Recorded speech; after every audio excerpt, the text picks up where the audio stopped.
sisters? So para mapagsimula po tayo ng ating pag-aaral, samahan niyo po niya yumuko at manalangin. Banal at mahabagin naming amang Diyos na lumikha ng langit at lupa at makapangyarihan sa lahat. Nagpapasalamat po kami, unang-una po sa lahat, sa dakilang kaligtasan na pinagkaloob niyo po para sa amin. Salamat po aming Ama, dahil po sa inyong napakalaking pag-ibig sa amin, isinugo niyo po ang inyong buto na anak na si Jesucristo para maginis ang lahat naming mga kasalanan sa pamamagitan po ng kanyang napakahalagang dugo. At dahil po sa walang hanggang kaligtasan na pinagkaloob niyo po para sa amin, nagkaroon na po kami ng katiyakan na makakapasok na po kami dyan sa inyong kaharian para makasama kayo ng pangwalang hanggan. Sa tuwing inaalala po namin ito, aming Ama, ay labis-labis po kami nagpapasalamat. Sa oras po na ito, sa araw po na ito, pinagpapasalamat din po namin. Hope na dinala niyo po kami ng maayos at safe dito po sa lugar po na ito upang sama-sama po kami pakamakinig ng iyong salita. Salamat po aming Ama na patuloy po ninyo kaming ginagabayan sa pamamagitan po ng church at patuloy po ninyong ibinibigay sa amin ang biyaya na kinakailangan po namin sa pamamagitan po ng tulong ng Espiritu Santo upang kami lumago sa aming pananampalataya. Sa oras po na ito, dinadalangin din po namin na tulungan niyo po nawa na maunawaan po namin ang inyong kalooban para sa aming Christian life at nawa ito po yung may isa buhay po namin sa natitira po namin buhay dito po sa masamang mundong ito. Aming Ama, nakikita po namin na itong mundo na ito ay pasama ng pasama at patindi ng patindi ang kasalanan sa mundo na ito na madilim. Naway tulungan niyo po kami upang magliwanag, upang matulungan at magabayan yung mga tao sa paligid po namin upang makarating din po sila sa kaligtasan. Para magawa ito aming Ama, pakiusap, puspusin niyo po nawa kami ng kapangyarihan ng Espiritu Santo upang makagawa kami ng naayon sa inyong kalooban. Dinadalangin din po namin yung mga brothers and sisters ngayon na maaaring papunta pa lamang. Pakiusap, ingatan niyo rin po sila at gabayan upang makasama po namin sila sa kalagitnaan ng fellowship. Ganon din, maaaring may mga brothers and sisters na hindi po namin makakasama sa oras po na ito. Pakiusap, ingatan niyo po sila, gabayan niyo po sila at tulungan niyo po sila upang makapanatili sa kalagitnaan ng iglesia, upang sama-sama po kami makatanggap ng biyaya. Sa oras po na ito, sa iyo lamang po kami aasa at magtitiwala. Ito po ay aming dalangin sa makapangyarihang pangalan ng Panginoong Jesucristo na sa amin ay patuloy nagmamahal. Amen. So buksan po natin sa ating mga Biblia sa aklat po ng Joel. Joel, babasahin po natin sa aklat ng Joel, chapter 2, verse 12 hanggang 14.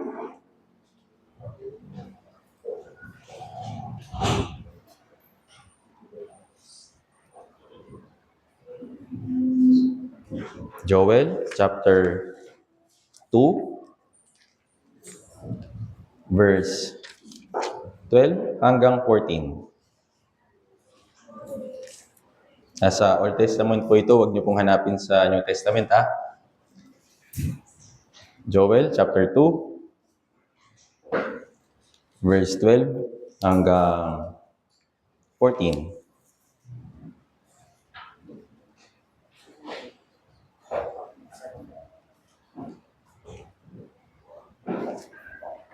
Nakita na po? Okay, so babasahin po natin ito ng sabay-sabay at dahan-dahan. Okay, ready na po? Basahin natin ng sabay-sabay. Verse 12 hanggang 14. 3, 2, 1. Ngayon, sabi ng Panginoon, manumbalik kayo sa akin ng inyong buong puso na may pag-aayuno at may pagtangis at pagdadalamhati. At punitin ninyo ang inyong mga puso at hindi ang inyong mga damit. Manumbalik kayo sa Panginoon ninyong Diyos sapagkat siya'y mapagbiyaya at mahabagin. Hindi magagalitin at sagana sa tapat na pag-ibig at nalulungkot sa kasamaan. Sinong nakakaalam kung siya'y hindi magbabalik loob at malulungkot at mag-iiwan ng isang pagpapala sa likuran niya ng handog na butil at handog na inumin sa Panginoon ninyong Diyos. So muli, magandang umaga po, brothers and sisters. Kamusta po kayo? So sa atin, dahil sa biyaya ng Diyos, patuloy po tayong nakakatanggap ng kalakasan spiritually, lalong-lalo na para sa pagpapatuloy na ating Christian life. Bagamat yung mundo natin, patuloy na nagpapakasama at patuloy na dumadami yung mga iba't ibang mga kasalanan, nandito tayo bilang isang church o bilang isang liwanag para tulungan yung mga tao sa paligid po natin para sila rin ay maligtas at mahanap din nila kung ano yung liwanag na nahanap po natin. Actually, tayo rin naman noon, ay nasa ilalim ng kadiliman ng kasalanan. Tama po ba? Pero dahil sa kaligtasan o dahil sa katotohanan, napalaya tayo. Gaya ng sinabi sa John chapter 8. So dahil sa biyaya ng Diyos, napakaraming bagay yung inihanda ngayon ng Diyos para sa atin pagkatapos ng ating kaligtasan. Nandito po yung church, dito po yung mga brothers and sisters, nandito po yung fellowship, nandito po yung sama-samang pagkakaisa para lahat ng yun ay matanggap po natin at maunawaan natin na lahat ay biyaya na po ng Diyos. Kaya ngayon, nagpapasalamat din po ako sa Diyos at sa mga nanalangin dun sa natapos po na C8 Bible Seminar. So nakakatawa po at nakakaantig ng puso kung gaano po nila ninanais yung mga ligaw na kaluluwa na maligtas. Napakahirap po ng sitwasyon po nila dun sa lugar po nila. Mismong lugar po nila, may iba't ibang mga kahirapan din. Hindi naman ito mawawala sa mga churches dito po sa Pilipinas. Pero ganun pa man, nahanap po nila yung napakagandang biyaya para maipangaral yung magandang balita dun sa mga tao dun po sa paligid po nila. So, isa rin po dun sa na-realize ko na habang nandun po ako dun, dahil yung Diyos, nagnanais siya lahat ng tao ay maligtas, siya rin po yung tumutulong dun sa mga hindi ligtas na magkaroon ng pagnanais na makinig ng salita ng Diyos. Yung first session, gaya po ng update ko po sa inyo, hindi po nakapag-first session nung Monday dahil po nag-brown out. Sa kanila, normal na po yun. Pero ganun pa man, yung mga umattend ng Monday, hindi po sila basta na lang na-discourage. Hindi nila inisip na hindi naman pala matutuloy ngayon, baka bukas hindi na rin matuloy, hindi na ako atin.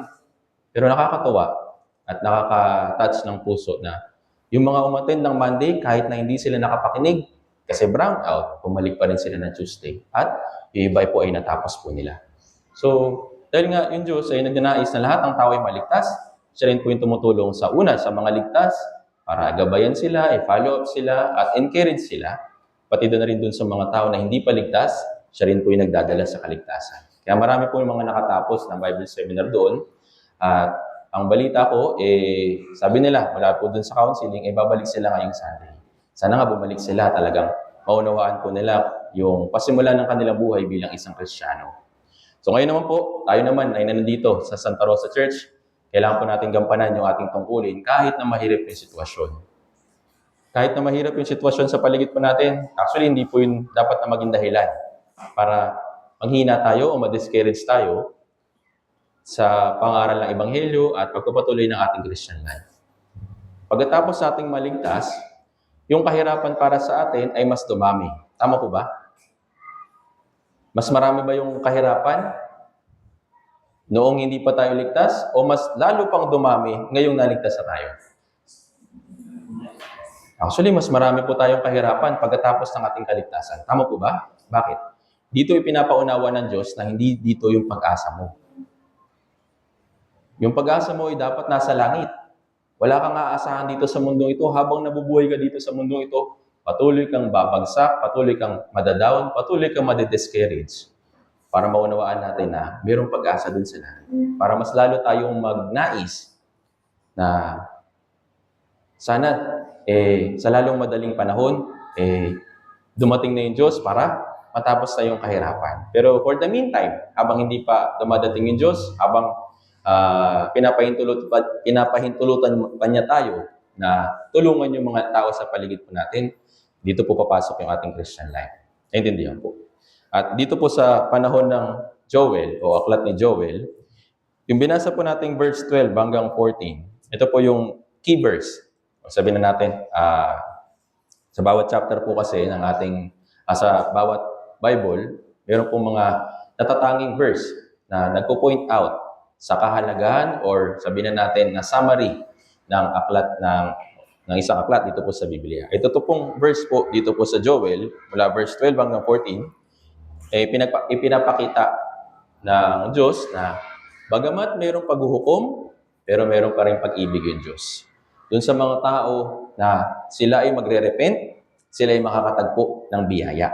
Pero doon sa mga tao na magmamatigas, doon sa mga tao na ayaw magsisi, darating sa kanila yung paghuhukom po ng Diyos. So, itong Joel, maikli lang po siya, 3 chapter lang yung aklat po ng Joel. At siguro pag nagbabasa po kayo, pag umabot na kayo dito, siguro kahit ilang oras lang, pwede nyo nang tapusin, di ba?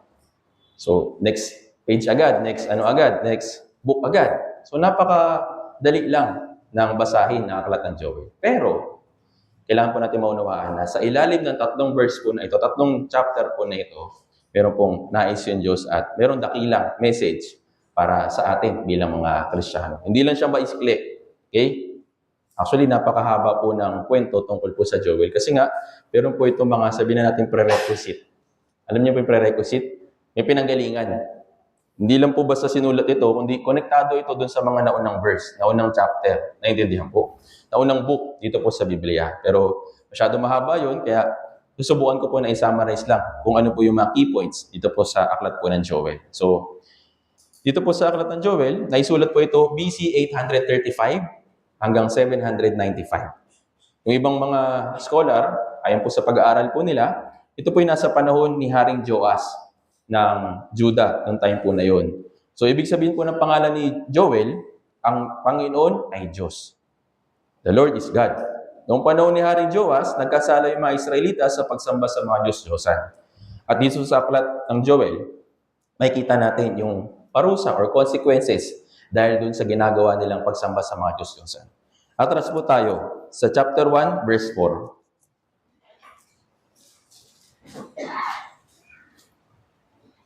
Basahin po natin hanggang chapter 1, verse 1 hanggang 4. Basahin po natin sabay-sabay. 3, 2, 1. Ang salita ng Panginoon ay dumating kay Joel na anak ni Petuel. Pakinggan ninyo ito o matatanda. Pakinggan ninyo ito, kayong lahat na naninirahan sa lupain. May nangyayari bang ganitong bagay sa inyong mga araw o sa mga araw ng inyong mga ninuno? Sabihin ninyo iyon sa inyong mga anak at ang inyong mga anak sa kanilang mga anak at ang kanilang mga anak sa susunod na salinlahi. Ang iniwan ng nangangagat na balang ay kinain ng puyog ng balang. Ang iniwan ng puyog ng balang ay kinain ng gumagapang na balang.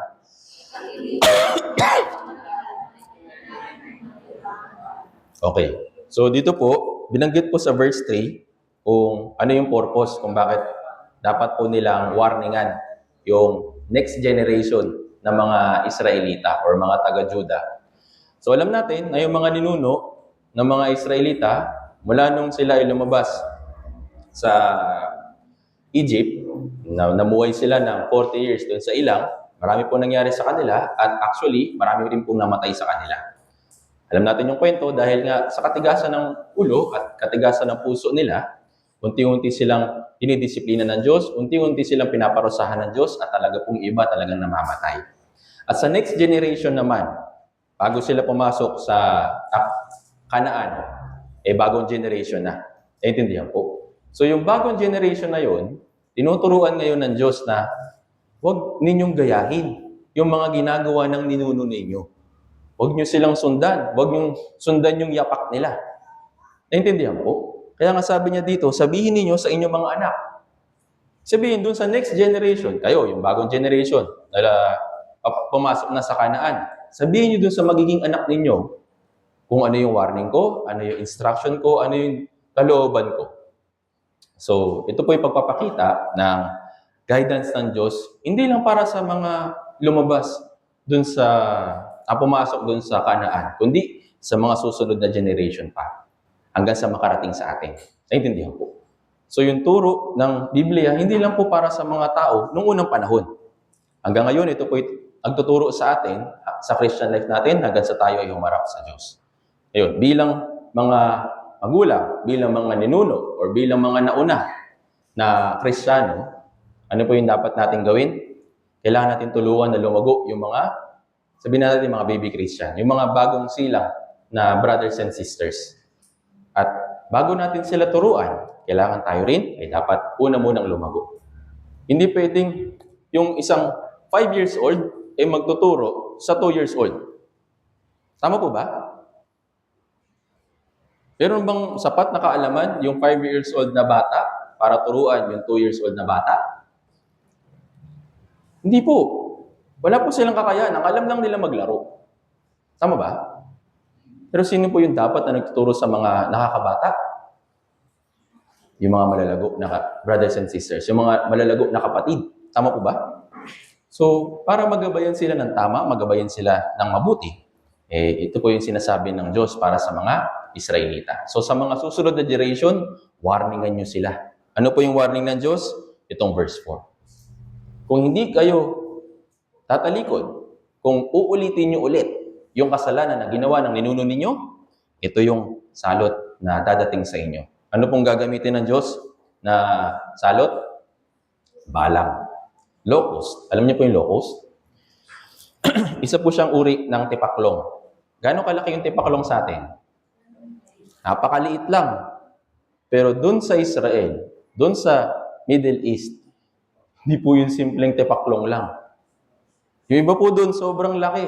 Tapos, ang tawag dun, swarm? Ano sila? Umaatake sila ng magkakasama. Sobrang dami po nila. Kaya po nilang sirain yung lupa. As in, yung pananim, pati magbigay ng peste sa mga, anong tawag doon, mga hayop. Talagang grabe po yung pwedeng maging damage ng mga tipaklong na ito o mga locust na ito, yung mga balang na ito. Ito po yung pagpapakita na seryoso talaga yung Diyos. Naintindihan po? Hindi siya konsentidor, hindi po siya kagaya ng mga lolo at lola na kahit na nagkakasala na yung mga apo, okay lang. Hindi po siya ganun. Yung Diyos po, yes, may katwiran siya. At ito po yung warning niya para sa mga Israelita noong time po na yun. Kaya dun sa verse 5, sabi niya dito, gising kayong mga maglalasing at umiyak kayo, tumangis kayo, kayong lahat na manginginom ng alak dahil sa matamis na alak na inalayo ng iyong bibig.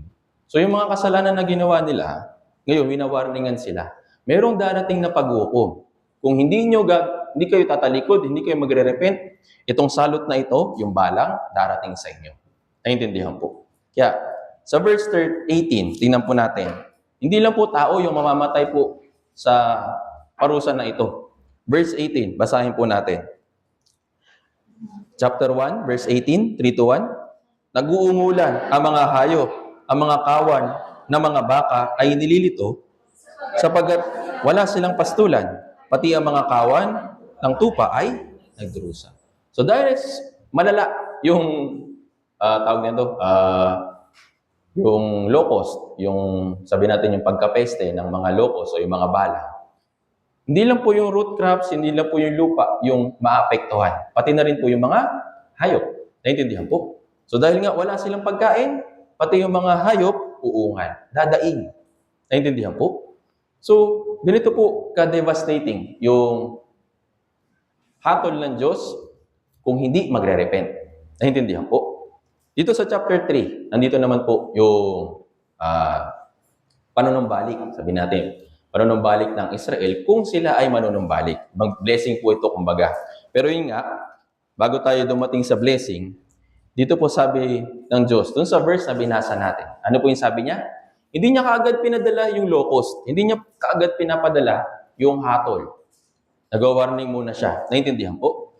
Ano pong sabi ng Diyos? Sa verse 12, babasahin ko po ulit. Joel chapter 2, verse 12. Sabi niya, ngayon, sabi ng Panginoon, malumbalik kayo sa akin ng inyong buong puso na may pag-aayuno at may pagtangis at pagdadalamhati. Gaya po ng sabi ko kanina, yung Diyos may katwiran siya. Nakapaloob dito sa katwiran niya, yung pag-ibig. Hindi po niya kaagad hinahatulan yung mga nagkakasala. Tama po ba? Nagbibigay po siya ng chance. Naintindihan po? Nagbibigay siya ng time para sa mga tao na manumbalik sa Diyos. Actually, ito po yung pagpapakita ng pag-ibig ng Diyos. At tayo rin po yung naka-experience nun. Tama po ba? Noong tayo ay sabi na natin, nagpapakasaya sa kasalanan. Kaagad ba tayong hinatulan ng Diyos? Hindi po, di ba? Hindi naman niya kaagad tayo pinaparusahan, hindi naman kaagad niya tayo pinatay at dinala sa impyerno. Kaya hanggang ngayon, nandito tayo eh. Kung yung Diyos ay ipapairal lang niya yung katwiran at katarungan, walang taong mabubuhay. Naintindihan po. Okay, para mas ma-imagine po natin yung pagtitiyaga at pagtitiis ng Diyos sa mga pagsisisi ng mga tao. Pinakaunang kwento sa Biblia na ipinakita ng Diyos, yung pagtitiyaga niya. Ano pong kwento ito? Kwento ng Noah's Ark and Great Flood. Tama po ba? Yung Noah's Ark and Great Flood, kaagad bang pinaulan ng Diyos? Kung kaagad pinawalan ng Diyos, pati si Noe damay. Tama? Pero dahil nga yung Diyos ay merong pag-ibig, merong pagtitiyaga, merong pagtitiis, hindi niya kaagad hinatol o hinatulan yung mga tao nung time po na yon sa panahon ni Noe.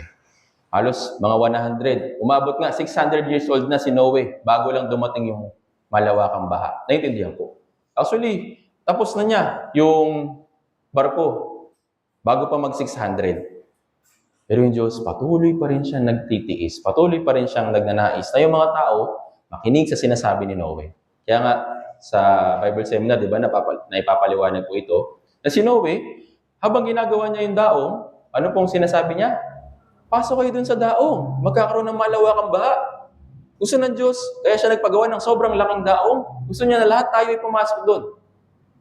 Yun po yung sinasabi niya. Kaso nga lang, ano po yung nangyari sa mga tao ng time po na yun? Pumasok o hindi? Hindi. Bakit po sila hindi pumasok? Dahil ba maliit yung daong? Hindi sila kasya? Bakit?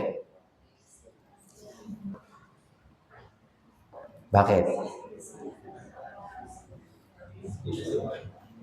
Una, hindi sila naniniwala sa sinasabi ni Noe. Pangalawa, marami silang ibang bagay na mas pinarioritize kaysa dun sa pagpasok sa daong. Ano po yung naging kasalanan nila? Sila kumakain. Umiinom, inaalagaan lang yung kanilang pamilya. Hanggang sa dumating yung araw ng paghukom ng tubig. Naintindihan po. Imagine po ninyo yung tagal ng panahon na ginugol ng mga tao para lang sa kanilang physical na katawan. Tapos nung nandyan na yung ulan, nagsisimula na, mas lalo pang silang mas lalo pa sila nagmatigas. Imagine po ninyo ito. Sabi sa Biblia, ano yung ulan o bumaha, ang time po na yun, 40 days and 40 nights. Naintindihan? So, may time period. So, yung 40 days and 40 nights, siguro yung first day, umuulan pa lang. Maambon, ganyan. Para bang, uy, ang galing, umuulan. May tubig na pumapatak wala sa langit. Kasi nga, unusual para sa kanila yung ulan ng time po na yun. Second day, maring, uy, ang galing, pwede ito sa ating pananim. Hindi na natin kailangan maglakad, hindi na natin kailangan pumunta sa bukid, para lang diligan yung ating mga pagkain. Maganda ito. Third day, okay, makakapag-ipon tayo ng tubig para sa ating mga hayop. Fourth day, fifth day, sixth day, hindi pa rin sila nagkakaroon ng pagnanais na pumasok. Hanggang dun sa umabot ng 40 days and 40 nights. Naintindihan po. Kaso nga lang, nung 40 days and 40 nights, pumasok pa rin ba sila? Kahit gustuhin nila. Anong sabi sa Biblia? Sinarahan na ng Diyos yung daong ni Noe. Kahit gusto ni Noe na tulungan sila, kahit na gustuhin sila papasukin ni Noe nung time po na yon, walang nakapasok. 8 tao lang. Naintindihan po. Ganun kasukdulan yung kanilang katigasan ng kanilang puso. Kahit na nakikita nila, kahit na naririnig na nila yung paghuhukom. Naintindihan po. Kaya nga, yung Diyos, yes, nagtsatsaga po siya. Pero may hangganan yung pagtsatsaga niya. Naintindihan po. Hindi po unlimited yung pagtsatsaga at pagtitiis ng Diyos. Kaya nga meron timetable eh. Naintindihan po. Meron time na yung mga Israelita, nagmatigas yung kanilang puso. Tama po? Pagkatapos na ipapako nila si Jesus dun sa krus, patuloy pa rin sila nagmatigas. Kaya nga, bumaling yung Diyos sa mga hintil para sa kasabay nung pagmamatigas ng mga Israelita, kasabay nun, napasa atin naman din yung biyaya. Naintindihan po. Ngayon, yung time period na yon, may hangganan din. Ano po yung tanda na malapit nang dumating yung Panginoon at malapit nang matapos yung kanyang warning? Ito po ngayon yung tanda ng katapusan ng panahon. Dito po sa panahon natin, nararanasan natin yung signs of last days. Tama po? At actually, alam niyo po ba na sa sobrang sabihin na natin, patindi ng patindi yung mga sakuna na nararanasan natin. Tama po ba? Ibig sabihin, patindi ng patindi yung warning ng Diyos para sa mga tao para sila'y magsisi. Tama po ba? Patindi ng patindi, pabigat ng pabigat, ibig sabihin, palapit ng palapit si Jesucristo. Naintindihan po. Kaya wag po tayo magtaka na, usual naman yung, sabi natin, yung baha, usual naman yung, tawag nito, mga lindol, ganyan. Pero pansin po ninyo, hindi na po simpleng mga pagbaha, hindi lang po simpleng lindol yung nangyayari sa panahon po natin ngayon. Actually, hindi ko nga na-imagine na yung earthquake intensity na magnitude 8, maaabutan ko pa. Pero nung nakaraan, sa mga ilang parte ng mundo, 8.9. Tama po ba? Bakit po? Patindi ng patindi yung warning ng Diyos, patindi ng patindi yung, sabi natin, na pagnanais ng Diyos na magsisi yung mga tao. Kasi siguro, kung medyo mga 1.1 lang, o kaya 4, siguro, parang okay lang naman, unusual lang naman, wala naman masyadong nagiging damage. Pero bakit palakas ng palakas? Dito po, patuloy na nagnanais yung Diyos. Magsisi na kayo. Manumbalik na kayo. Huwag ninyo hayaan na ini-invite na kayo ng Bible seminar, ayaw nyo pa rin makinig. Ito po yung pagnanais ng Diyos. Para sa mga hindi ligtas, para makinig sila sa panahon po natin ngayon. Kaya nga, kahit na, yes, magulo yung mundo, puro kasamaan, yung mga tanda ng katapusan ng panahon, patindi ng patindi, meron pa rin mga tao na nagnanais na sila ay maligtas. Kaya nga, hindi ko lang ma-report, pero nakakatuwa at nakakagalak sa puso na yung ating church, hindi lang yung basang Philippine Life Word Mission, pati po yung Life Word Mission sa buong mundo, patuloy na nag-i-increase yung mga tao na naliligtas. Naintindihan po? Sa kasabay ng patindi ng tanda ng katapusan ng panahon, yung mga tao, nagkaroon din sila ng heart na try ko nga pakinggan, try ko nga na sumama. Kaya nga, patuloy na nag-i-increase. Hindi lang po yung member, pati yung mga tao na naniligtas. Naintindihan po? Kaya nga, dito po dapat tayo magkaroon ng realization na habang yung Diyos ay gumagawa para sa kaligtasan ng iba, dapat din tayo ay patuloy na gumawa para sa pagliligtas sa mga ligaw na kaluluwa. Naintindihan po? Bakit? Nag-warning po yung Diyos. Yung warning na yun, yes, para din sa mga hindi ligtas. Actually, warning din yan para sa atin. Sa katapusan ng panahon na nandito tayo at halos, sabi na natin na papatapos na yung ating kasaysayan, sinasabi sa atin ng Diyos na sa mga ganitong klaseng mga sakuna na patindi ng patindi, mas dapat tayo magnais na tulungan yung mga tao sa paligid natin para sila'y maligtas. Hindi po pwedeng baliktad. Naintindihan po? Patindi ng patindi yung warning. Tapos yung mga Kristiyano, nagiging, ano matawag doon? Nagiging pabaya. Nagiging, sabi na natin na, pangit yung term pero tamad. Na hindi ginagawa ng mas ma-effort yung pagliligtas sa mga ligaw na kaluluwa. Yung mga tanda ng katapusan ng panahon, para sa atin, sinasabi sa atin, magmadali kayo. Malapit na akong dumating. Kung hindi kayo pagmamadali, kung hindi ninyo pag-iisipan, yung mga nakikita po ninyo, ayun, ganun lang yung puso natin. Magiging complacent, magiging tamad, at ayun lang, mag-focus lang sa ibang bagay. Pero yung Diyos, nag-warning po siya. Naintindihan po. Una, para sa mga hindi ligtas, at para sa atin, na mas lalo pa dapat natin pag-igihan. Yun yung right term. Pag-igihan yung ating Christian life. Huwag po makontento na, okay, ligtas naman na ako. Hintayin ko na lang yung Diyos. Attend ako sa church, pray ako, sama ako sa fellowship, at konting participation sa Bible seminar. Hindi po dapat maging ganun yung puso po natin. Sa huling panahon na ito, mas dapat tayo magkaroon ng higit mang pagnanais na tulungan yung mga ligaw na kaluluwa sa paligid natin. Bakit? Kasi merong warning yung Diyos. Para sa mga tao, nais niya na mag-repent. Sa atin din, bilang mga Kristiyano, nais din niya na pag-isipan natin yung ating lakad para magkaroon tayo ng masigit mapagnanais na tulungan yung mga tao sa paligid po natin. Dito po sa verse 12 hanggang 13, kaya po nang sabi kanina, sabi ng Diyos, manumbalik kayo sa akin ng inyong buong puso. So nais ng Diyos yung puso na nagsisisi. Hindi lang po half-hearted, kundi wholeheartedly. Buong puso na pagsisisi. Naintindihan po? Kaya nga, kailangan natin pakinggan yung fourth session ng Bible Seminar. Tama po ba? Yes, alam naman natin na makasalanan tayo. Tama? Pero hindi natin alam kung gaano kabigat yung parusa ng kasalanan. Tama po ba? Yes, meron tayong idea ng impyerno. Meron tayong idea na nakakatakot yung lugar na yun. Pero kung hindi tayo makakarating dun sa puso, na lubos mong nanaisin na huwag mapunta dun, hindi mababagbag yung puso mo. Hindi mababagbag yung diwa mo. Naintindihan po? Kaya kailangan tayong i-shake, bagbagin sa loob ng ating puso para makarating sa tamang puso. Naintindihan po? Ano po yung puso na yun? Puso na nagnanais o desperadong nagnanais na maligtas. Naintindihan po? Kaya nga, sabi dito, punitin ninyo ang inyong mga puso at hindi ang inyong mga damit.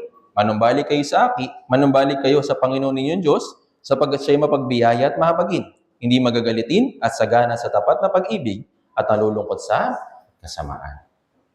Sa mga Israelita, meron po silang custom or sabihin natin na gesture na kapag sila ay bagbag, sila ay sabihin natin yung wasak o bagbag na diwa, pinupunit nila yung kanilang damit, naglalagay sila ng abo sa kanilang ulo. Kaya di ba minsan may nababasa po kayo, pinunit nila yung kanilang damit, tapos umiyak sila, naglalagay sila ng abo sa ulo nila. Yun po yung pagpapakita or gesture nila na talagang sobrang bagsak, sobrang down ng kanilang puso. Naintindihan po. Pero, yun nga, ano pong sabi ng Diyos? Huwag lang kayo magpakita ng gesture na may pagsisisi kayo. Ano po yung saan po dapat manggaling yung pagsisisi? Sa puso. Huwag sa nguso. Huwag lang yung gesture. Diyos, sorry kasi nagkasala ako. Pasensya na, sorry po. Tapos, makalipas ang ilang araw, kapag okay na ulit, babalik na naman. Kagaya ng mga Israelita.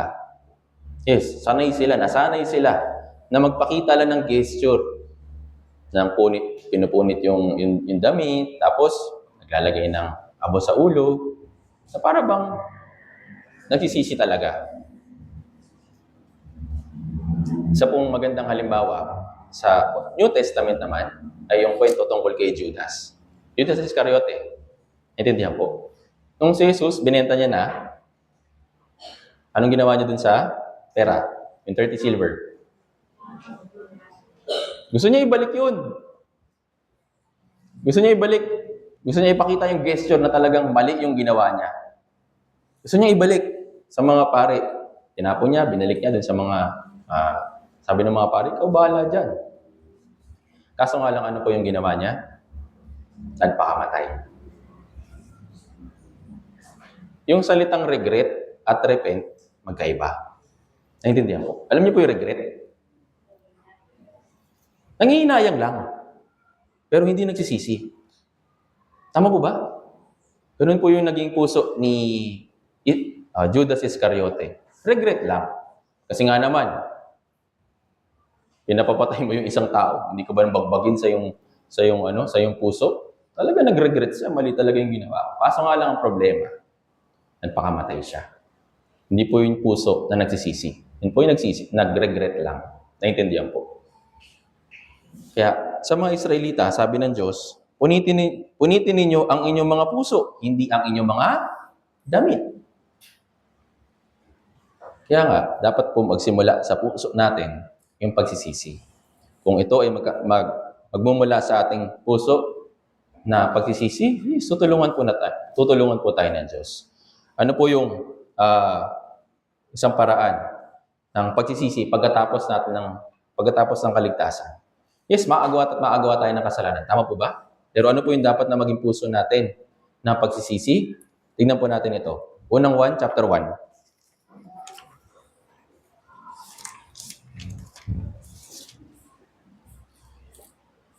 Unang 1, chapter 1, verse 9.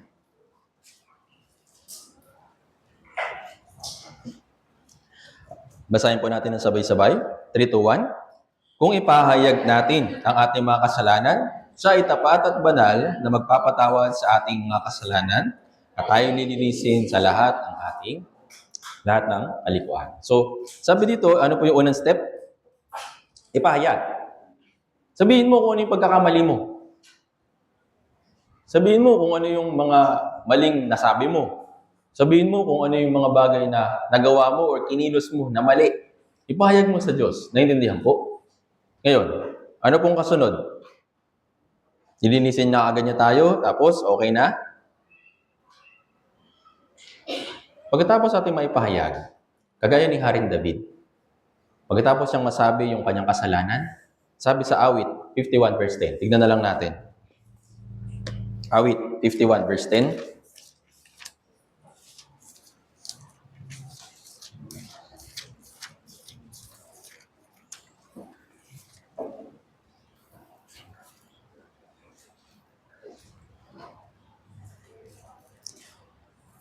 Awit 51 verse 10. Basahin natin ng sabay-sabay. 3, 2, 1. Lumalang ka sa akin ng isang malinis na puso, O Diyos, at muli mong baguhin ang matuwid na espiritu sa... Pagkatapos po niya narinig yung kanyang pagkakamali sa pamamagitan po ng propeta, naunawaan niya yung kanyang pagkakamali, naipahid niya ito sa Diyos, tapos ano po yung isa pang pinag-pray niya? Hindi lang po siya sorry ng sorry. Ano pong sabi niya? Diyos, lumalang ka sa akin ng isang malinis na puso. Kaya kapag tayo, yes, alam naman ng Diyos na tayo nagkakasala. Dapat natin ito pahayag. At ngayon yung tulong ng Diyos para magkaroon tayo ng renewed heart. Naintindihan? So, para magkaroon ng renewed heart, wala sa ating kakayahan na gumawa ng ganitong bagay. Sino yung makakatulong sa atin? Yung Diyos. Naintindihan po. Sabi dito, lumalang ka sa akin ng isang malinis na puso at muli mong baguhin ang matuwid na espiritu sa loob. So, meron siyang resolution. Hindi lang niya basta pinahayag, kundi meron siyang resolution na, Diyos, baguhin mo yung puso ko. Ayoko na maging ganito. Ayoko na ipagpatuloy. Tulungan mo ako. Baguhin mo yung puso ko. Naintindihan? Kaya ito po yung isa sa dapat na, yes, maunawaan po natin bilang isang Kristiyano kapag nakakagawa tayo ng mga kasalanan. Yes, napatawad na yun. Wala na po tayo dapat alalahanin doon. Pero doon sa mga pagkakasala na nagagawa natin pagkatapos ng kaligtasan, ito po yung dapat natin gawin. Una, ipahayag natin. Tapos, hingin natin yung tulong ng Diyos. Diyos, lumalang ka sa akin ng isang malinis na puso at baguhin mo ang matuwid na espiritu sa loob ko. Naintindihan po? Naintindihan? Ngayon, pagkatapos nun, ano po? Tapos na ba? Basahin natin yung verse 12. Basahin natin sabay-sabay. 3, 2, 1. Ibalik mo sa akin ang kagalakan ng iyong pagliligtas at alalayan ako na may espiritu. So, humingi siya ng tulong na mabago yung puso niya. Humingi siya ng tulong para magkaroon ulit ng malinis na puso. At, ano po yung sabi dito? Ibalik mo sa akin yung kagalakan ng iyong pagliligtas. Ito po yung isa sa dahilan kung bakit napakabigat para sa atin na kapag nakagawa tayo ng kasalanan. Hindi lang dahil nahihiya tayo, kundi yung kagalakan ng kaligtasan nag-fade. Naintindihan po? Yes, nung unang araw na tayo naligtas, masayang-masaya. Tama po ba? Para bang jackpot. Mas panalo pa kaysa sa mga nananalo sa loto. Tama po ba? Masayang-masaya tayo kasi nga, meron tayong katiyakan. Yes, makakapasok na ako sa langit, hindi pala sa pamamagitan ng gawa ko, kundi sa pamamagitan ng dugo ni Jesus. Yes, meron na akong kaligtasan. Pero habang nagpapatuloy tayo sa ating Christian life, yung kagalakan na yun, yes, maaaring unti-unti nag-fade. At isa sa mga dahilan kung bakit nag-fade ay ang pagkakasala. Naintindihan po? Kaya, ano pong sabi ni Haring David? Ibalik mo sa akin yung puso na may kagalakan ng kaligtasan. Dahil sa kaligtasan. Sabi nga dito, ibalik mo sa akin ang kagalakan ng iyong pagliligtas. Ito po yung isa sa mga step na kailangan po natin na maunawaan is pagkatapos ng ating kaligtasan. Opo, nais ng Diyos sa tayo lumago. Nais ng Diyos sa tayo po ay magpatuloy. Pero, dun sa pagpapatuloy natin, in-betweens, pero po tayo mga, yun nga, pagbagsak, pagsuway, paglabag, at paggawa ng kasalanan. Kaya nga tinuturuan tayo ng Diyos para mapanumbalik ninyo yung kagalakan ng inyong kaligtasan. Kasi pahayag natin, sabihin natin, humingi tayo ng tulong sa Diyos. Naintindihan po. Pagkatapos doon, tapos na ba? Ano pong kasunod? Alalayan ako na may espiritong nagnanais. Hinihingi niya yung tulong ng Diyos. Diyos, alalayan mo ako. Yes, nagawa ko itong kasalanan na ito, pero baka mamaya, pagkalipas ng ilang araw, magawa ko ulit. Pakiusap, alalayan mo ako para hindi ulit ako mahulog doon. Naintindihan? Kaya, kahit na alam ng Diyos na tayo po ay magkakasala, alam na ng Diyos yung buhay natin. Pero, habang tayo lumalakad sa ating Christian life, hingin natin yung tulong ng Diyos. Diyos, alalayan mo ako. Gusto ko nang maging maayos yung Christian life ko. Gusto ko na makapanumbalik yung kagalakan ng pagliligtas mo sa akin. Tulungan mo ako at alalayan mo ako na may espiritong pagnanais. Naintindihan po? Naintindihan? So ito po yung nais ng Diyos para sa atin. Ayun, tapos na ba? Ano pong susunod? Apocalypse chapter 2, verse 5. Ito po yung last stage. Apocalypse chapter 2, verse 5.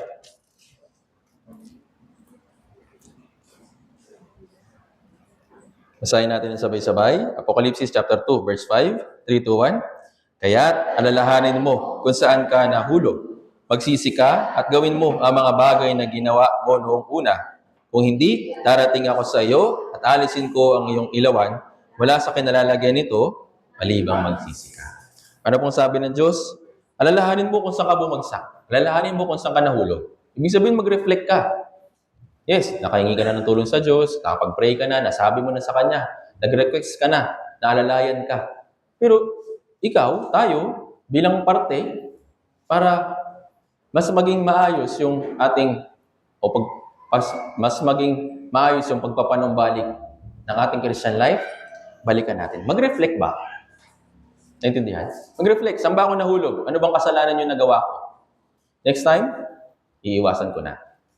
Naintindihan ko. Kung wala po yung reflection, kung wala po yung ganitong klaseng puso, yes, napahayag na natin, nasabi na natin sa Diyos, nakahingi na tayo ng tulong sa Diyos, ginagabay na tayo ng Diyos. Pero kung hindi mo malalaman kung ano ba yung ugat kung bakit ka nagkasala, uulit-ulitin mo lang yan ulit.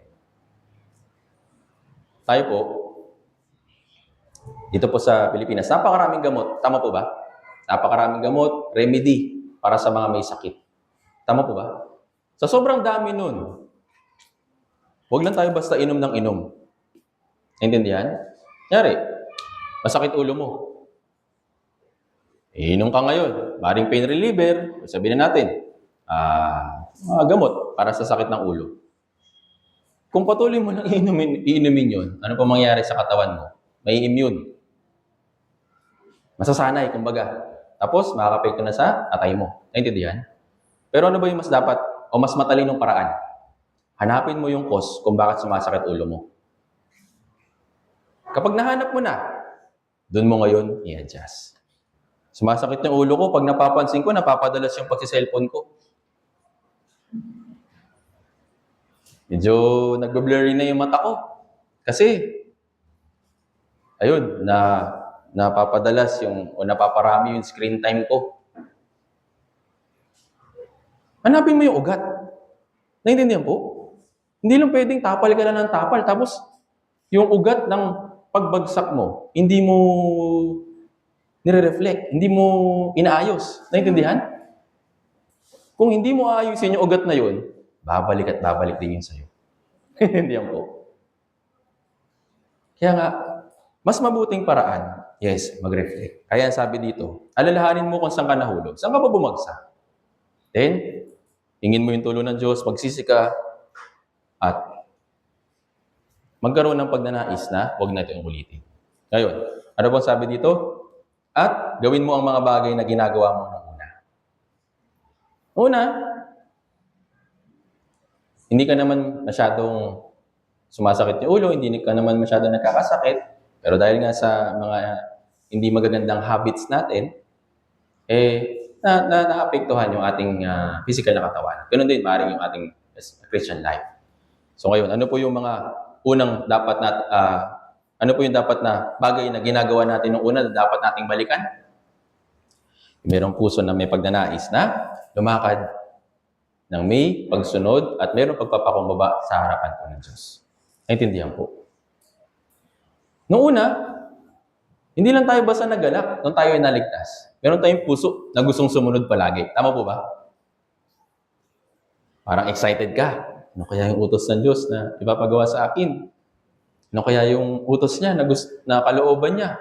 Kaya di ba excited tayo minsan magbasa, excited tayo mag-pray, excited tayo umattend ng fellowship, excited tayo na makibahagi sa mga Bible seminar, sa mga gawain sa church.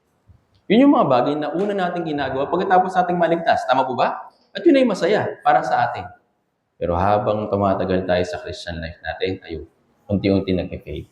At dahil dun sa pag-fade ng mga bagay na ginagawa natin nung una, dito tayo nahuhulog sa kasalanan. Kaya sabi ng Diyos, balikan mo kung saan ka nagsimula.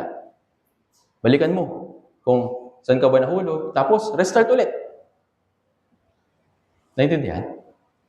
Kaya, ewan ko kung nabanggit ko na po ito sa inyo, pero meron tayong restart button sa Christian life eh. Alam niyo po yung restart button? Sa mga cellphones po niyo, may restart, di ba? Sa computers, laptops, may restart. Kapag nagmamalfunction na, kapag bumabagal na, kapag hindi na nagiging maganda yung performance, yun po isa sa tawag nito, easy troubleshooting ng mga gadget natin. Restart. Tama? Tapos kapag na-restart, natin in-observe, parang okay na. Diyon, gagamitin natin ulit. Naintindihan? Sa Christian life din natin, yes, kailangan po ito.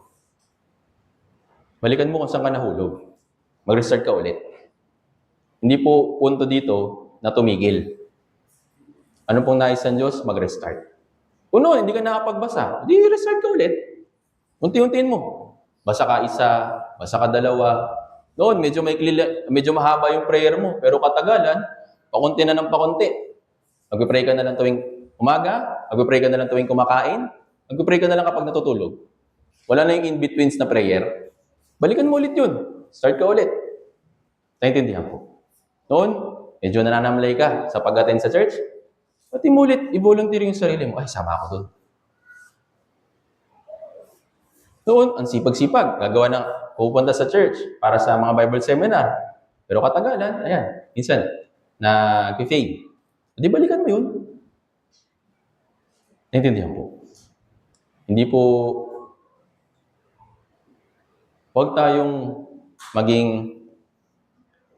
huwag tayo kaagad pang siraan, huwag tayo masiraan kaagad ng loob. Na kapag nahulog ka sa kasalanan, wala nang escape, wala nang resolution. Palaging meron. Naintindihan po. Yung Diyos nandyan. Yung kanyang salita ay totoo. Para tayo makapanumbalik, yes, ito rin po yung dapat na maging puso natin. Balikan natin kung saan tayo nahuhulog at mag-restart tayo ulit. Naintindihan po. Kasi kung hindi, ano pong sabi ng Diyos? Darating ako sa iyo, aalisin ko ang iyong ilawan, mula sa kinalalagyan nito, malibang magsisi ka. Hindi po ibig sabihin na mawawala yung kaligtasan, ha? Pag hindi ka nag-repent, hindi po. Ano po ibig sabihin ng ilawan? Yung kapangyarihan ng Espiritu Santo. Kung hindi ka pa rin magsisisi, hindi ka pa rin magre-repent, yung works of the Holy Spirit, hindi na makikilos sa'yo. Naintindihan po. Kaya nga, napakahalaga para sa atin ng pagsisisi. Kagaya nung sinasabi sa Joel, magsisi kayo. Naintindihan po. Ngayon, balikan po natin sa ating main verse, Joel, chapter 2.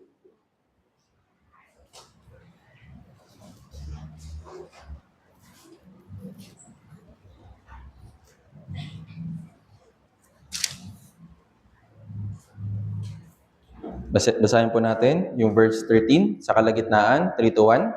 Manumbalik kayo sa Panginoon ninyong Diyos, sapagkat siya'y mapagbihaya at mahabagin, hindi magagalitin at sagana sa tapat na pag-ibig at nalulungkot sa kasamaan. Kaya nga, dun sa unang 1, chapter 1, verse 9, siya'y tapat na magpapatawad ng ating mga kasalanan at huhugasan tayo. Naintindihan po. Siya'y tapat. May pag-ibig siya para sa atin. Yes, alam niya yung kasalanan natin, pero meron din siyang pag-ibig na tulungan tayo para makarecover. Tulungan tayo para makapanumbalik sa ating Christian life. Naintindihan po. Kaya yung pagsisisi sa kwento po dito po sa Aklat ng Joel ay napakahalaga. Ganun din po para sa atin. So yun nga, chapter 1, merong warning. Chapter 2, nais ng Diyos na sila ay mag-repent. Pero kung yun nga, hindi pa rin sila magre-repent, meron nakaamba or meron nag-aabang na, sabi nito, na salot or yung kapahamakan para sa kanila. Naintindihan po? Pero dito po sa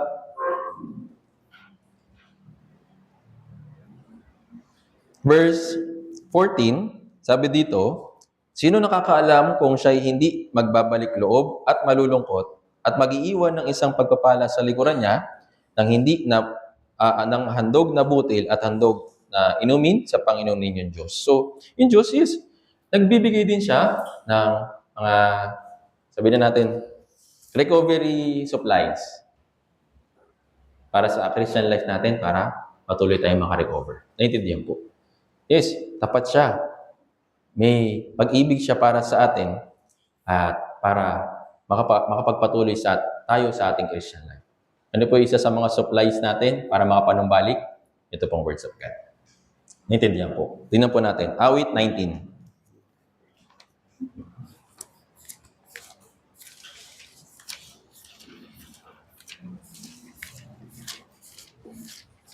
Awit 19, 1:9.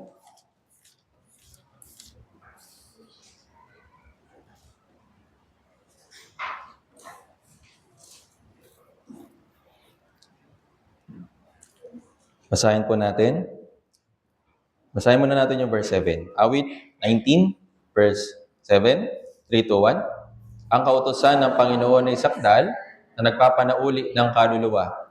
Ang patotoo ng Panginoon ay tiyak na nagpapatalino sa kulang sa. Yung words of God, ano po yung isa sa benefit nito para sa atin? Nagpapanauli ng kaluluwa. Nagpapanauli. Nagre-replenish, kumbaga. Naintindihan? Kung medyo said na yung pasensya mo sa mga paligid or sabi natin sa matitigas na ulo ng mga anak, mag-replenish ka. Paano po? Sa pamamagitan ng words of God. Nagpapanauli. Naintindihan po. Nagsusupply. Di ba? Yung kung sa tawag nito sa sasakyan. Meron pong meter doon para ma-distinguish mo, para malaman mo na malapit na maubos yung gas. Yung gas ay napakahalaga. Tama po ba? Kahit gaano pa kaganda yung sasakyan mo, kung wala yung gas, walang kwenta yan. Tama ba? Ngayon, habang nagpapatuloy ka, habang nagdadrive ka, unti-unti hanggang sa mag-warning na. Ngayon, kung nag-prompt na o nag-signal na low fuel, bilang nagmamaneho, anong gagawin mo? Punta ka agad sa gas station, tama po ba? Para makapag-replenish. Naintindihan po? Ngayon, sa Christian life natin, ano yung isang bagay na napakahalaga para sa ating Christian life, para tayo makausad? Salita ng Diyos. Naintindihan po? Yung salita ng Diyos, hindi lang po ito basta mga kwento, o kaya sabihin natin mga parang kwentong pambata. Hindi po. Ito po'y pagpapanauli. Nagpapanauli ng iyong kaluluwa. O kayo bumagsak? Yes. Walang problema. Normal po yun. Pero ang hindi normal, yung hinayaan mo na lang. Wala, bagsak na ako eh. Nahiya na pumunta sa church, ayaw na pumunta sa church, ayaw na makita yung mga brothers and sisters, ayaw na magbasa. Ano mangyayari? Unti-unting masasain. Naintindihan po. Kaya, walang ibang paraan para makapag-recover ng Christian life. Balik ka sa foundation. Balikan mo yung words of God. Balikan mo kung ano yung una mong ginagawa. Yung foundation natin na nasa salita ng Diyos. Naintindihan po? Para tayo makapagpatuloy sa ating Christian life. Then, hindi naman sa lahat ng lugar ay mayroong gas station. Tama ba? Meron lang pili. Ngayon, ano po yung gas station ng ating Christian life?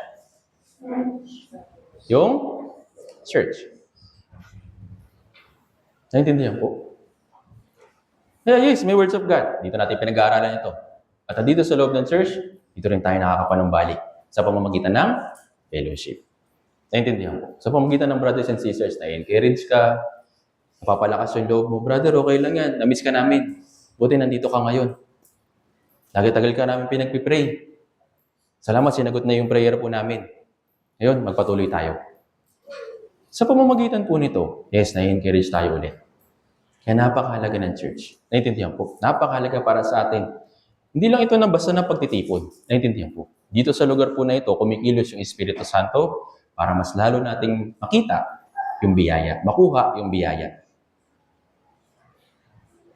Yes, nung time ng pandemic, dahil nga restricted yung gathering, yes, nagawa po natin na makinig ng sermon sa church, sa bahay, ganyan, makinig ng sermon sa cellphone.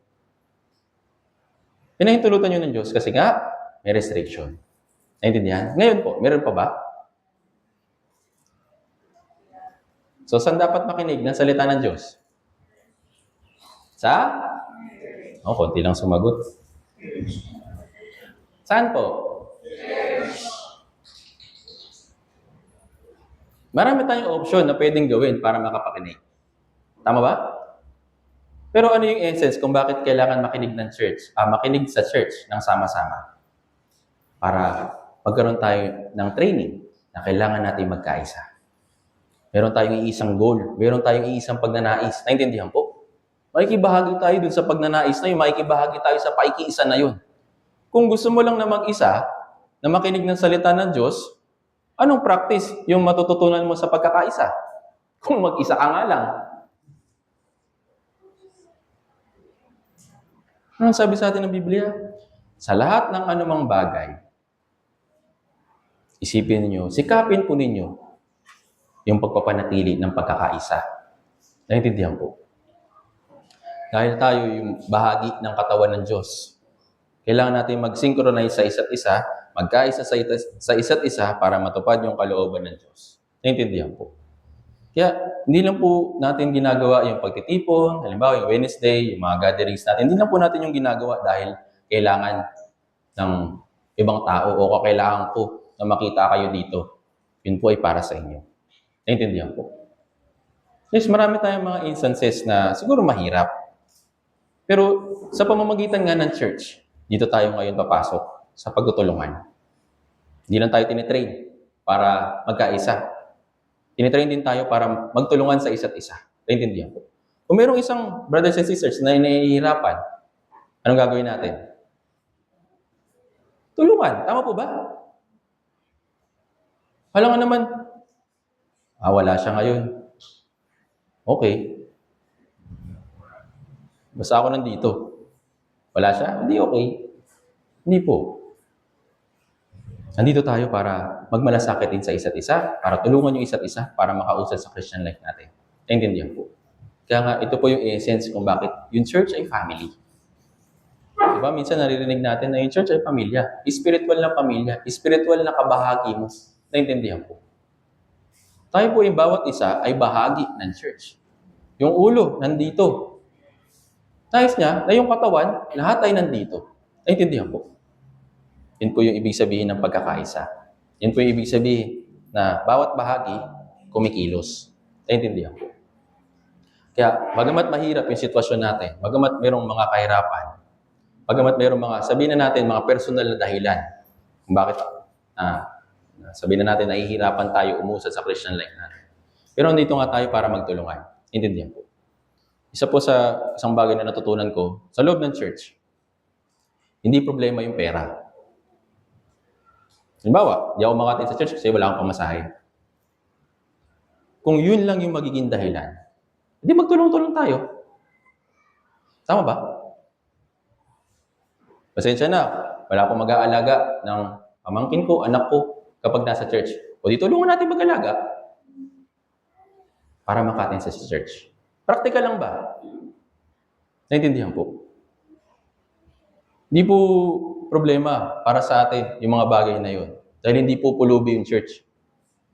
Ito po ang itatandaan po ninyo. Hindi po pulubi yung church. Nandito yung Diyos na makapangyarihan at mayaman sa biyaya. Yes, may mga kanya-kanya tayo. Kung titignan lang natin sa sarili natin, parang kulang talaga. Naintindihan po. Pero hindi po mahirap yung church. Naintindihan po.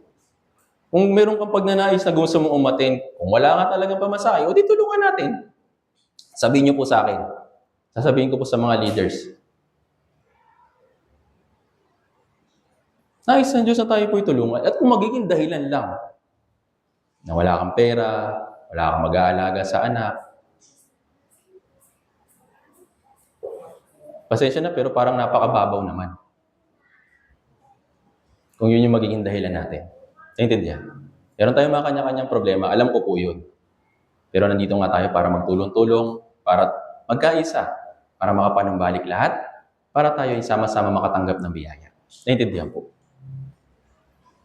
Sa loob ng pamilya, pwede bang sabihin ng nanay at tatay kapag nahihirapan yung mga anak, nagre-request na sila, "Ma, pa, nahihirapan po ako ngayon. Pwede ba makingi ng tulong?" Ano sasabihin ng mga magulang? Yung magulang na mabuti, tutulungan niya. Pero kapag yung magulang, hindi nagpapakabuti, maninisi. Gastos mo kasi. Kung saan mo ginagastos yung budget mo, ngayon hihingi-hingi ka sa akin. Hindi po ganon. Tayo po ay church. Tayo po ay brothers and sisters. Tayo po ay magkakapatid sa espiritu. Sister, wala ka bang pamasahe? Ito, meron akong konti. Pandagdag. Okay na ba? Kasya na ba? May pang-uwi ba? Kulang pa, brother. Kulang pa, sister. Sige, hingi ako ng tulong sa ibang brothers and sisters. Naintindihan? Hindi po pwede maging dahilan. Huwag natin hayaan na maging dahilan yung kakulangan natin para hindi tayo makapagpatuloy. Yun nga kulang na nga tayo. Hindi pa tayo magsasama-sama. Yung kakulangan mo, pwedeng mong mapunuan ng ibang brothers and sisters. May kahinaan ka, maaaring sila makatulong para makausad ka sa Christian life. Yun po yung kahalagaan ng church. Kaya kung para sa atin, mahalaga yung church, hindi tayo basta-basta magkakaroon ng kaisipan na ayoko na umatin, hindi na lang ako aatin. Lahat tayo ay kailangan ng church. Naintindihan po. Huwag din po sana na magkaroon tayo ng kaisipan na pupunta ako sa church kasi kailangan nila ako. Hindi po ganun. Kailangan natin yung church, kaya kailangan natin pumunta. Hindi po yung may church yung kailangan sa atin. Tandaan natin, nandito yung Diyos. May kailangan ba siya sa atin? Actually, wala po. Dahil siya ay puno, siya ay lubos, siya ay 100%. Tama po ba? Pero sino yung may kailangan sa Kanya? Ako. Kaya kung kailangan ko siya, saan ko dadali yung sarili ko? Malapit sa Kanya. Sa Kanyang salita, sa kalagitnaan ng church, sa kalagitnaan ng fellowship. Naintindihan po. Yun po tayo. Naintindihan po. Kaya nga, nais ng Diyos na mapanatili natin yung pagkakaisa at pagpapatuloy ng ating Christian life. Naintindihan po. At sa loob ng church, unti-unting nare-refine yung puso natin. Naintindihan po. At sa pag-attend sa church, dahil napag-usapan na rin naman natin na hindi po ito routine work. Alam niyo po yung routine work? Ulit-ulit mong ginagawa, di ba? Kaya napapamiliarize ka na, nasasanay ka na. Naintindihan po. Hindi po ganun yung church. Naintindihan po. Hindi po ito routine work. Yes, meron tayong mga nakatakdaan na schedules. Tuwing Sunday, tuwing may Wednesday, tuwing may fellowship, Sabado, ganyan. Pero hindi po ito yung routine work. Naintindihan po. Huwag niyo po hahayaan na yung puso niyo ay maging itong church ay routine work ko na lang. Kasi kung yung puso mo ay hahantong na sa ganun, yung puso mo hindi nagagawin ng may buong puso yung paglilingkod. Kasi nagiging routine work na lang. Para ba lang makapag-comply, para lang ba makapunta, para lang ba hindi masabi ka na absent ka, pupunta na lang. Hindi po ganon. Yung mga Israelita, ito po isa sa mga naging kasalanan po nila sa Israel. Kaya na po nasabi ko kanina, ang nakikita lang ng Diyos, yung gesture nila ng pagiging down or pagiging discouraged. Pero yung mga Israelita, isa pa po sa kasalanan na ginawa nila or nagagawa nila nung time po na yun, nagiging heartless service na sila. Alam niyo po yung heartless service? Ginagawa, pero wala doon yung puso. Tingnan po natin ito. Isaiah chapter 1. Ito po yung naging conclusion ng Diyos dahil nga sa heart test service ng mga Israelita noong time po na yon. Basahin natin. Isaías chapter 1, verse 11. Verse 11 hanggang 15.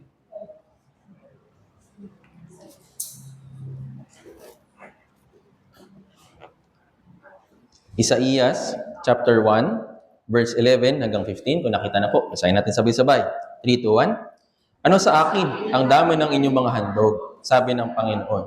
Puno na ako sa mga lalaking tupa na handog na sinusunog, at ang taba ng mga pinatabang baka, at ako ay hindi nalulugod sa dugo ng mga toro, mga kordero, at ng mga kambing na lalaki.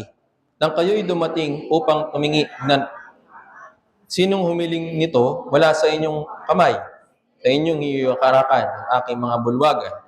Huwag na kayo magdala ng mga alay, walang kabuluhang alay. Ang insenso na karumal-dumal sa akin, ang bagong buwan, ang sabat, at ang pagtawag ng mga kapulungan. Hindi ko nais ang aking kaluluwa ay namumuhi sa inyong mga bagong buwan at sa inyong mga takdang kapistahan. Ang mga iyan ay pasanin para sa akin. Ako'y pagod na kapasan ng mga iyan. Kapag inyong inuunat ang inyong mga kamay, ikukubli ko ang aking mata sa inyo. Kahit na malaki, hindi ako makikinig. Ang inyong mga kamay ay puno ng. Yung mga binanggit po dito ay mga custom ng mga Israelita. Sabi dito, naghahandog sila. Yung yearly na ginagawa nila na paghahandog ng hayop, toro, ganyan. Yearly po nila ginagawa yon. Yung paghahandog ng lalaking tupa, handog na sinusunog, yung taba, sinusunog, yung kordero, yung kambing, tapos yung mga offerings po nila at yung mga pista. May 7 feasts po sa Israel. So, ano pong sabi ng Diyos? Nakakalungkot. Ano pong sabi niya? Sawang-sawa na ako sa mga ginagawa ninyo. Bakit dumating yung bakit ganito yung naging puso ng Diyos towards sa ginagawa ng mga Israelita?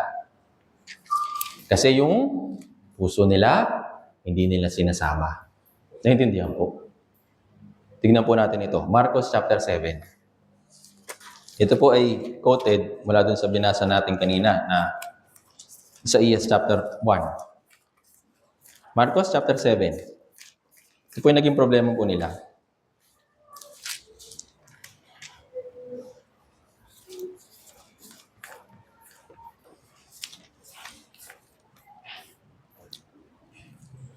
Marcos chapter 7, verse 6. Basahin po natin ang sabay-sabay. 3, 2, 1. At sinabi niya sa kanila, tama ang pahayag ni Isaías tungkol sa inyo ng mga mapagkunwari.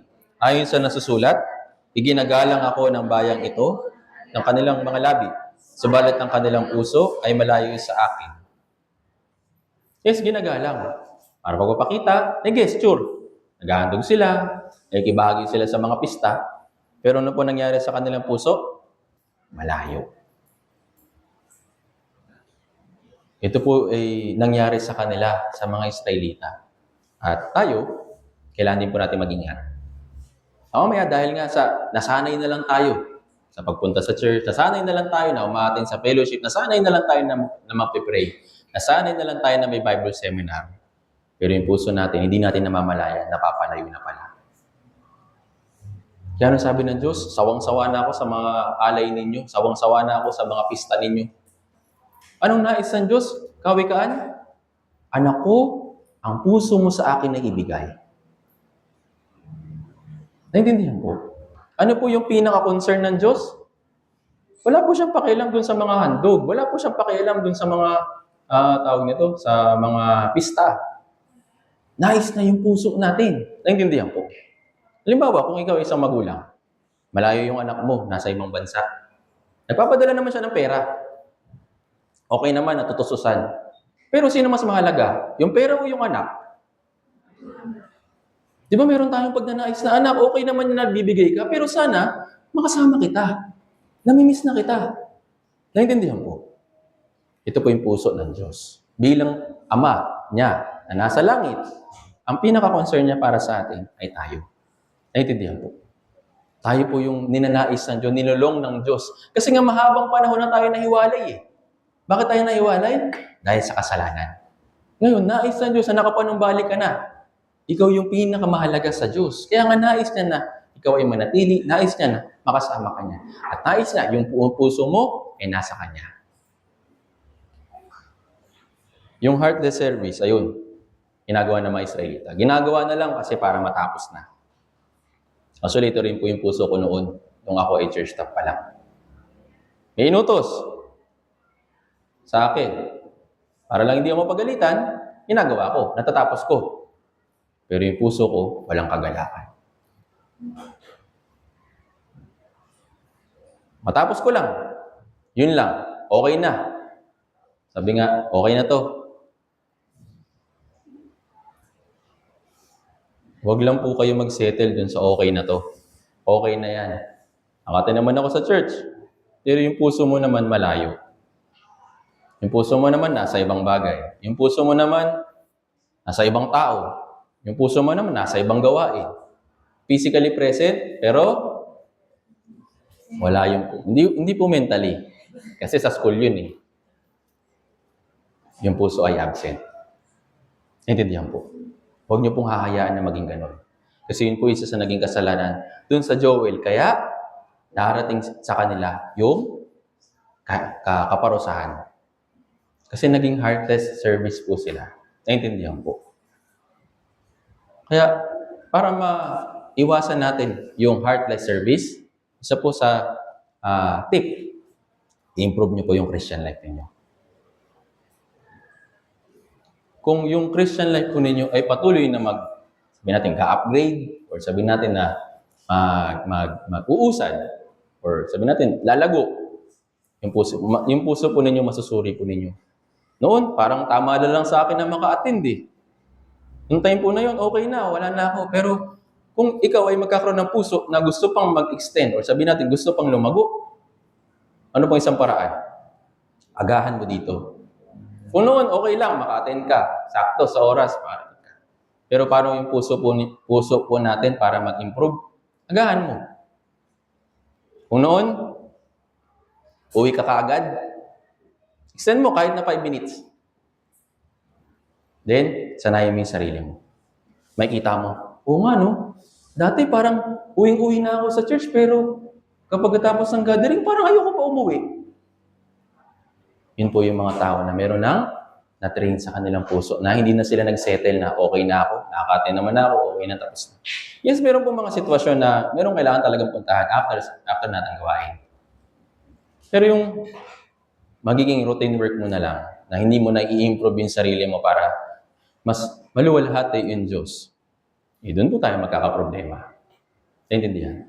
Noon, tamang kinig lang ako. Tapos tamang kain. Tapos mamaya, anti-service. O bakit di natin extend? Palakihin yung puso mo. Ano pong isa sa magandang paraan? Praktikal lang. Kung noon, kung tamang kinig, kain, tapos uwi, ba't di may volunteer yung sarili mo? Sister, marami yatang hugasan. Sumutulungan na kita. Kapag yung puso po natin, unti-unting matrain ng ganito, sigurado po, lalago din yung Christian life ninyo. Hindi kayo magsisettle lang na okay na to. Naintindihan? Nagagets niyo po yung ibig ko sabihin? Tayo nga eh. Gusto natin na mas makapagbigay kaluwalhatian sa Diyos. Tama? Yes, ito po yung isang puso ng isang Kristiyano na sana sa buhay ko, maluwalhati ko pa yung Diyos ng masigit pa. Hindi lang basta maka-attain, ganyan. Ngayon, isipin mo, paano ba? Paano ko ba siya maluluwalhati ng masigit pa? Ayun, yun yung mga practical ways. Naintindihan po. Noon, hindi naman ako naglilinis. Hindi naman ako nakikibahagi sa mga cooking. O di kayo na-volunteer mo yung sarili mo para makikita mo na, uy, kasali na pala ako sa mga nagluluto at mas masaya sa puso. Sa pamamagitan po nito, unti-unting lalago yung Christian life natin. Naintindihan po. Kung noon, kagaya nung kamay, di ba, Hindi ko alam kung yung ilan sa inyo na nasubukan ng mag-weightlifting. Sabihin natin, exercise. So, sa weightlifting or sabihin natin exercise, may beginner stage. Tama? Sa beginner stage, kasi nag-umpisa ka pa lang, hindi mo pa kaya. Pero, habang tumatagal ka sa pag-exercise mo, sabihin na natin, pag-workout mo, lagi lang ba beginner stage? Anong next? Middle, medium. Naintindihan po? Then, pag nasanay mo na yung sarili mo dun sa medium stage, anong next step? Difficult stage. Naintindihan po? Nai-endure mo na. Naintindihan? So, ganoon din po sa church. Para masuri natin kung gaano na ba kalaki yung ating Christian life, check mo kung anong ginagawa mo kapag nandito ka. Kung nandito ka sa church, yes, magbasa, mag-pray, sama-samang fellowship. Pero hindi lang po yun. Naintindihan po? Tayo nga eh. Sigurado, a-agree po sa akin yung mga nanay. Merong pagnanais yung mga magulang or nanay na ibigay yung best para sa kanilang mga anak. Meron po ba? Noon, siguro nagluluto ka lang. Tamang nilaga, tamang adobo, tamang tinola. Mga sabaw-sabaw lang kasi madali lang. Wala ka bang pagnanais na lutuan sila ng mas level up? Wala? Oh, ang lakas. Meron. Meron bang pagnanais yung mga magulang? Tama po ba? Ngayon, bakit po nila yung ginagawa? Bakit po? Bakit po nila gustong i-extend or sabihin na natin palakihin yung siniserve nila sa kanilang mga anak? Bakit po? Anong foundation nun? Ano po? Mga magulang, mamaya na yung mga anak. Mga magulang, ano pong foundation kung bakit nyo gusto pang i-level up yung pagluluto ninyo, pag-serve ninyo sa mga anak po ninyo? Para saan? Para lang ba mabusog sila? Kahit ano namang pagkain, pwede mong ibigay sa kanila. Kung mabubusog lang, kung gusto mo lang, busugin sila. Tama? Pero bakit mo sila gustong lutuan ng mas level up? Kasi? Parang iba-iba yung sagot. Sige po, siguro baka meron kayong motivation. Meron kayong ibang motivation. Pero ano po yung pinaka-foundation kung bakit natin ginagawa yung mas level up na paglilingkod? Ikalawang Korinto chapter 5. Tingnan na lang natin. Ikalawang Korinto chapter 5 verse 14.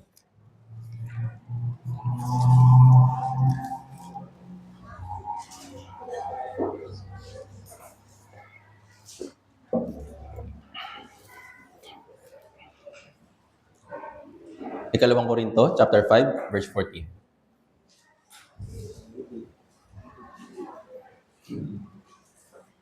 Sige po. Nakita na? May tumutunog pa. Wait lang. Antayin natin. Ikaw Korinto, chapter 5, verse 14. Basahin po natin sabay-sabay. 3, 2, 1. Ang pag-ibig ni Kristo ang umihimok sa amin. Sapagkat kami ay lubos na naniniwala na ang isa ay namatay para sa lahat. Kaya't ang lahat ay. Ngayon, para kay Apostol Pablo, ano po yung humihimok sa kanya para gawin yung ministry niya na mahirap? Kahit mahal mo yung anak mo, okay naman yun. Pero hindi ka magsisettle na hotdog lang. Hindi ka magsisettle na dun sa sabihin natin mga beginner na pagkain lang. Tama? Kung merong mang chance na gusto mo silang pakainin ng talagang sabihin natin pangdayuhan na luto, bakit hindi? Tama po ba? Dahil ito po yung pagpapakita ng pag-ibig. Ganon din po sa loob ng church. Kung mahal natin yung church, kung mahal natin yung brothers and sisters, level up natin yung paglilingkod natin sa kanila. Kahit dun sa maliliit na paraan. Noon po, dahil ewan ko kung natatandaan nyo pa, ano po isang magandang gesture para maipakita na mahalaga yung brothers and sisters sa atin. Ano po? Kapag dumadating sila, nababati niyo pa ba sila? Napapansin niyo pa ba yung kanilang paghahanda pag pumupunta sila dito? Or para bang, "Hoy sister, kamusta?" Ganun na lang. "O brother, kamusta?"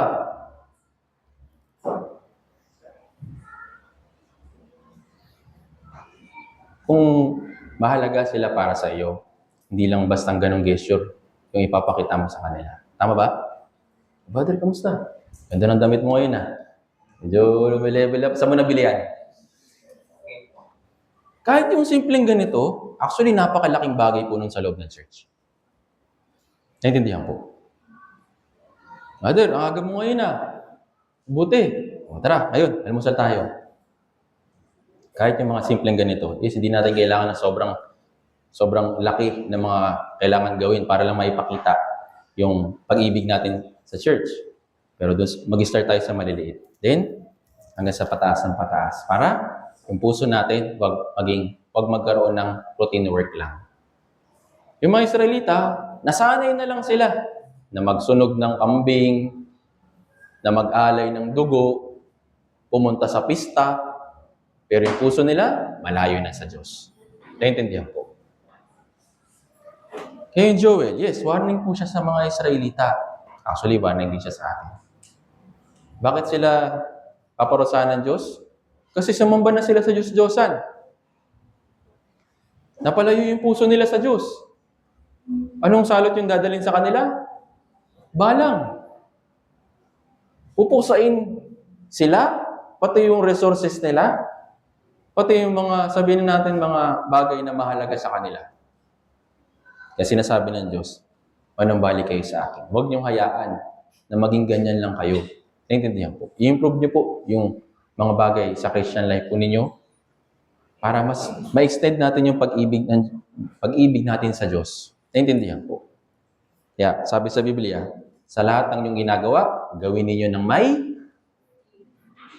hindi lang po magic sarap, hindi lang po betchin para sumarap yung pagkain. Ano po yung pinakamahalagang ingredient? Pag-ibig. Naintindihan po. Kaya sa loob ng church, yes, practicein natin. Total, tayo rin naman yung nakatanggap ng pag-ibig. Tama po ba? Sabi ng Diyos, nung tayo ay hindi pa ligtas, wala tayong pag-ibig. Akala natin umiibig lang tayo. Pero sa harapan po ng Diyos, wala tayong pag-ibig. Pero dahil nga yung Diyos ay pag-ibig, nung tayo ay binigyan ng pag-ibig, pwede na tayong umibig sa iba. Naintindihan po. Kaya, dahil sa pag-ibig na ito, yes, nale-level up yung paglilingkod natin sa church. Nale-level up yung paglilingkod natin sa brothers and sisters. At sinisigurado ko po sa inyo, yung puso natin, yes, mas gugustuhin na lang na nandito sa church kaysa sa sanlibutan. Pero nga, for the meantime, wala pa tayo doon. Pero ang mahalaga, yun yung goal natin. Yun doon tayo papunta. Naintindihan po. Hindi yung na-stagnant na lang. Okay na to. Kung meron ka namang paraan or kung meron ka namang kakayahan na ibinigay sa iyo ng Diyos para maglingkod ng masigit kaysa noon, bakit hindi? Naintindihan po. Kaya ito po isang mahalagang reminder para sa atin. Kagaya ng aklat ng Joel. Sila, napahiwalay sa Diyos dahil napalayo yung puso nila sa pagsamba sa Diyos. Ngayon, ang sinasabi ng Diyos, manumbalik kayo sa akin. Kapag sila ay nanumbalik, yes, tutulungan po sila ng Diyos para sila ay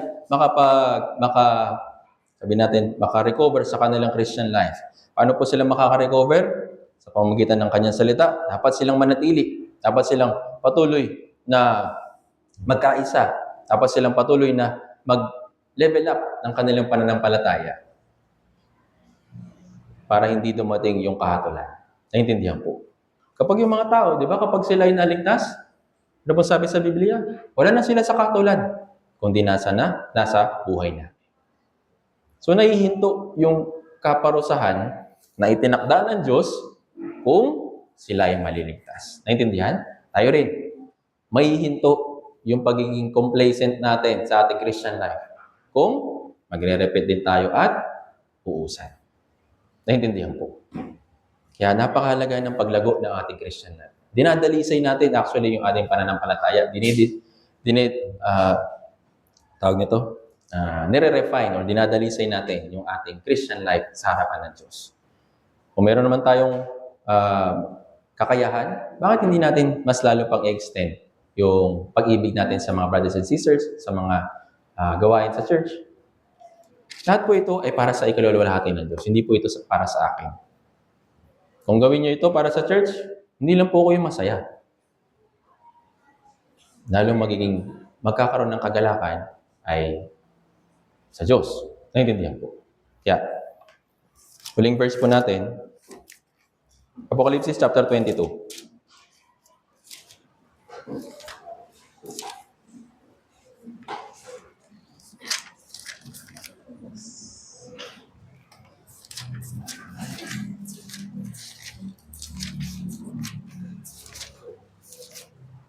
Apocalypse chapter 22, verse 12.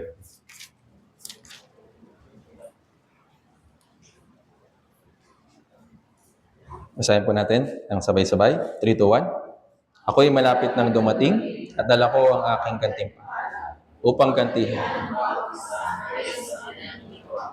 Yung gantimpala is nakaabang sa atin. Pero, base sa iyong ginawa. Kung una, siguro, yes, may gantimpala ka ng kaligtasan. Pero hindi mo ba nanaisin ng mas marami pang gantimpala kapag dumating na si Jesus? Okay lang ba sa atin na okay, nakapasok naman ako sa langit, makapasok naman ako sa langit, okay na yun. Tandaan natin, tayo po'y mabubuhay doon ng pangwalang hanggan. Naintindihan po. Kung dito nga, nag-i-invest tayo ng mga bagay na may hangganan lang eh. What more pa kaya yung pag-invest doon sa kabilang buhay? Paano po tayo makapag-invest? Sa pamamagitan ng ating Christian life. Yung ating Christian life ay susi para mas lalo tayong makapag-ipon ng gantimpala doon sa langit. At gagantihan tayo ng Diyos base sa ginawa natin. Naintindihan po. Kung may mas malaking gantimpala na inihahanda yung Diyos para sa atin, mas marami rin po sakripisyo yung nire-require para makuha mo yun. Naintindihan po. Kaya nasabi ko po sa inyo, yung Christian, isang bagay lang po yung libre. Ito yung kaligtasan. Pero yung Christian life, marami tayong kailangan i-sakripisyo, marami tayong kailangan na ibayad. Kahit na yung mismong buhay natin, isa po sa requirement ng Diyos para tayo po ay mabuhay para sa Kanya at sa uli, gagantihan niya tayo sa lahat ng ating ginawa. Ito po ay biyaya para sa atin. Kaya yung Joel, yes, meron pong warning, meron pong pagdasyaga, meron din siyang gantimpala. Naintindihan po. Ito po yung aklat ng Joel. Hindi ko man po maipaliwanag lahat, pero sana meron po kayong nakuha. Actually, marami po akong gustong i-share. Pero hanggang dito po muna dahil meron tayong mga ibang mga gawain. Sana po meron po kayong nakuha na biyaya. Tayo pong lahat ay umuot manalangin.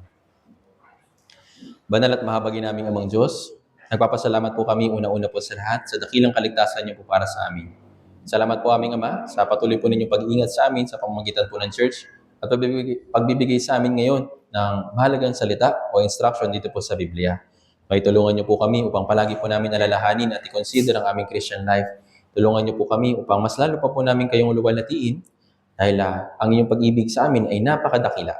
Kaya tulungan niyo po kami sa natitira po namin buhay dito sa mundong ito at nawa sa pamamagitan ng buhay po namin ay hanggang huli ay maluwalhati po namin kayo. Lahat po na ito ay dinadalangin po namin sa makapangyarihang pangalan ng Panginoong Hesukristo na sa amin ay nagligtas. Amen.